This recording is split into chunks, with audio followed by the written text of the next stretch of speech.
পাকিস্তানের বিরুদ্ধে যুদ্ধে কন্ডম ব্যবহার করেছিল ভারতীয় সেনা। এই নিরোধ স্ট্র্যাটেজি যুদ্ধ জিতিয়েছিল ভারতকে। ভাবছেন নিশ্চয়ই এমনটা কিভাবে সম্ভব? চলুন তাহলে শুনে নেওয়া যাক ইতিহাসের পাতার সেই কাহিনী। ভারত পাকিস্তানের সম্পর্ক কোনোদিনই সেভাবে ভালো ছিল না। ইতিমধ্যে এই দুই দেশ 4 বার যুদ্ধে লিপ্ত হয়েছে। 1947, 1965, 1971 এবং 1999। আর এই সংঘাত থেকে সাহসিকতা আর কৌশলগতভাবে শত্রুকে পরাজিত করার অসংখ্য গল্প সামনে এসেছে। কিন্তু 1971 সালে বাংলাদেশের স্বাধীনতা যুদ্ধের সময় এক অদ্ভুত ঘটনা ঘটেছিল, যা ভারতীয় সেনাবাহিনীর দক্ষতা ও কৌশলের প্রমাণ দেয়। আসলে মুক্তিযুদ্ধ বাংলাদেশের হলেও পাক বাহিনীর বিরুদ্ধে আসল লড়াইটা তো করেছিল ভারতীয় সেনারাই। আর সেই যুদ্ধে শুনে অবাক লাগলেও তাদের নানাভাবে সহায়তা করেছিল টুপি। হ্যাঁ, ঠিকই শুনছেন, ক্যাপ্টেন এম.এন.আর. সামন্ত এবং সন্দীপ উন্নিথানের লেখা অপারেশন এক্স বইটিতে গেরিলা অভিযানের বিস্তারিত বর্ণনা দেওয়া হয়েছে। এতে বলা হয়েছে যে ভারতীয় প্রতিরক্ষা বাহিনী কৌশলগত উদ্দেশ্যে হাজার হাজার নিরোধ ব্যবহার করেছিল।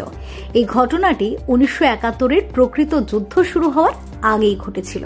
আসলে দুই দেশের মধ্যে পূর্ণাঙ্গ যুদ্ধ শুরু হওয়ার আগে পাকিস্তানের পরিকল্পনায় বাধা সৃষ্টি করার জন্য ভারতীয় নৌবাহিনী একটি গোপন অভিযান চালানোর সিদ্ধান্ত নেয়, যেটি মূলত পাকিস্তানি যুদ্ধ জাহাজগুলিকে লক্ষ্য করে চালানো হয়েছিল।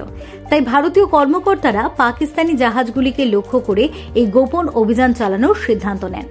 ঘটনাটি 1971 সালের ডিসেম্বর মাসে। সেই সময় পাকিস্তানি সামরিক বাহিনী বাংলাদেশে ঘাঁটি স্থাপন করে ফেলেছে।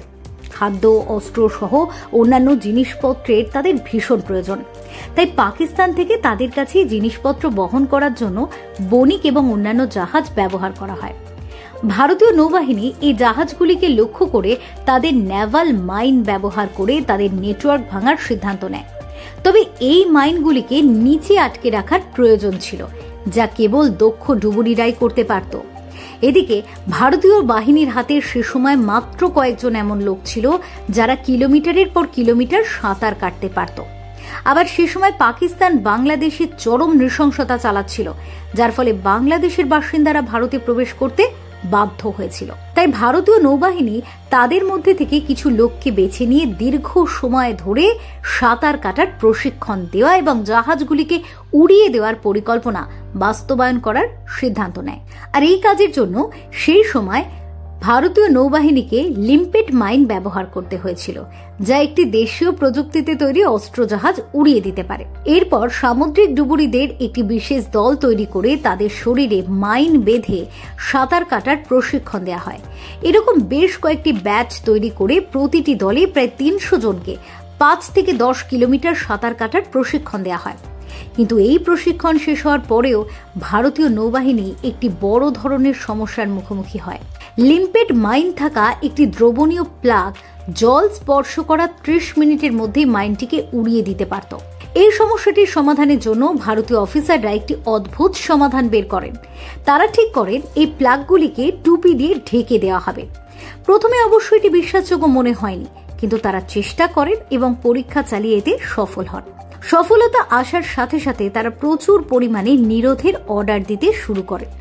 নৌবাহিনীর সদর দপ্তর পর্যন্ত এই ব্যাপক অর্ডার দেখে উদ্বিগ্ন হয়ে পড়েছিল।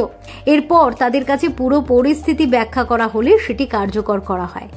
বিশেষ এই উপাদানের সাহায্যে জলের নিচে মাইনগুলি নিরাপদে পরিবহন করতে আর কোনো সমস্যা হয়নি, বরং এভাবেই নিরাপদে পাকিস্তানি রণতরীগুলির ওপর হামলা চালাতে সক্ষম হয়েছিল ভারতীয় নৌসেনা।